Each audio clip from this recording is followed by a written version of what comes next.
आप लोग अच्छे और मस्त होंगे। मैं एक्टिव भारद्वाज आप सभी का स्वागत करता हूं अपने चैनल एक्टिव भारद्वाज में। आज मैं आप सबको एक हॉरर स्टोरी यानी भूतिया कहानी सुनाने जा रहा हूं। आप सब अपने जीवन में बहुत सारी कहानियां, बहुत सारी स्टोरी सुनी होंगी, मगर मैं आज आप सबको एक ऐसी स्टोरी सुनाऊंगा जिसे सुनना आप सबका दिल खुश हो जाएगा। मेरी स्टोरी में आप सबको कुछ न कुछ नॉलेजेबल चीजें या कुछ न कुछ जानकारी जरूर मिलेगी, तो आप सब वीडियो को पूरा जरूर देखिएगा। और वैसे भी आधा अधूरा ज्ञान किसी काम का नहीं होता है। जब तक आप सब स्टोरी को पूरा नहीं सुनेंगे और वीडियो को पूरा नहीं देखेंगे, तब तक आप सबको स्टोरी पसंद नहीं आएगी। तो प्लीज आप सब वीडियो को पूरा जरूर देखें, स्टोरी को पूरा जरूर सुने। तो चलिए बिना ढोंग ढकोसला के और बिना किसी इधर उधर के शुरू करते हैं आज की हॉरर स्टोरी। तो आप सब दिल थाम कर बैठिए, तो चलिए शुरू करते हैं। आज जो मैं आपको किस्सा बताने जा रहा हूँ वो हमारे कस्बे के भूतिया अस्पताल का है। सारे कस्बे के लोग इस अस्पताल को भूतिया अस्पताल कहते हैं। इस अस्पताल का असली नाम विक्टोरिया अस्पताल है। इस अस्पताल को आज से करीबन 100 साल पहले अंग्रेजों ने बनवाया था। उस अस्पताल के सामने एक कब्रिस्तान है। मेरे दादाजी ने मुझे बताया था कि आज से 60 साल पहले इस अस्पताल में ऑपरेशन के दौरान एक लड़की की मौत हो गई थी। तब से उस लड़की की आत्मा उस अस्पताल में भटकती है। रात ढलते ही कोई भी इंसान उस रास्ते से नहीं गुजरता है, क्योंकि उस लड़की की आत्मा राहगीरों को परेशान करती है।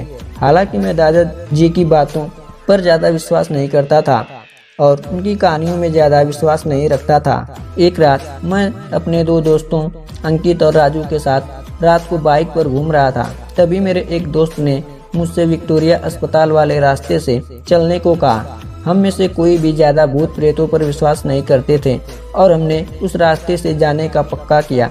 उस समय रात के 10 बज चुके थे। हम तीनों ने ये बात अपने परिवार वालों को नहीं बताने का वादा किया और उस रास्ते पर निकल पड़े। जैसे ही हम उस रास्ते से निकले, रास्ते पर रेत होने की वजह से हमारी बाइक फिसल गई और हम तीनों धड़ाम से बाइक से दूर गिर गए। गली बंद थी कि हम लोगों को कोई चोट नहीं आई थी। बाइक चला रहे मेरे दोस्त अंकित ने बोला कि उसका बैलेंस तो बराबर था, फिर बाइक कैसे फिसल गई। हालांकि वो थोड़ा डर गया था।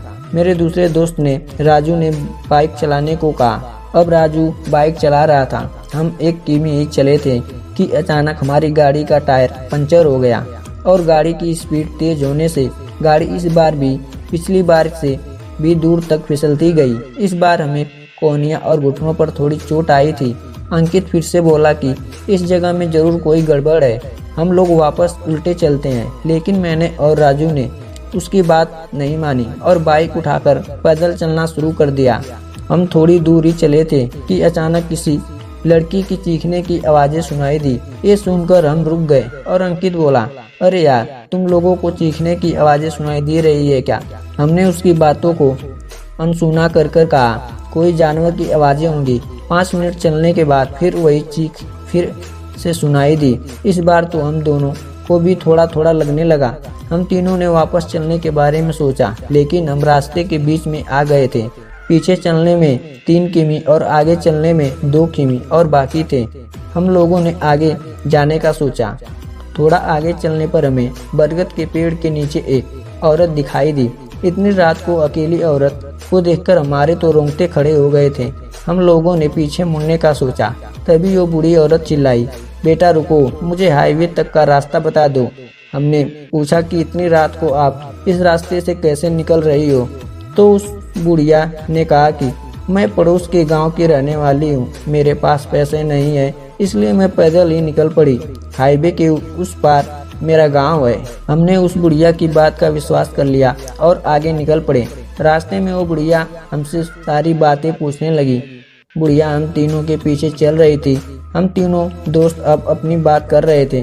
तभी राजू बोला कि लो माँ जी, आपका रास्ता आ गया। और वो जैसे ही पीछे मुड़ा तो वह कोई नहीं था। हम तीनों की तो सिट्टी पिट्टी गुल हो गई थी। हम बाइक को धक्का मारते हुए जोर से भागने लगे। भागते भागते अंकित ठोकर खाकर गिर गया और हमें जोर से चीखें सुनाई दी।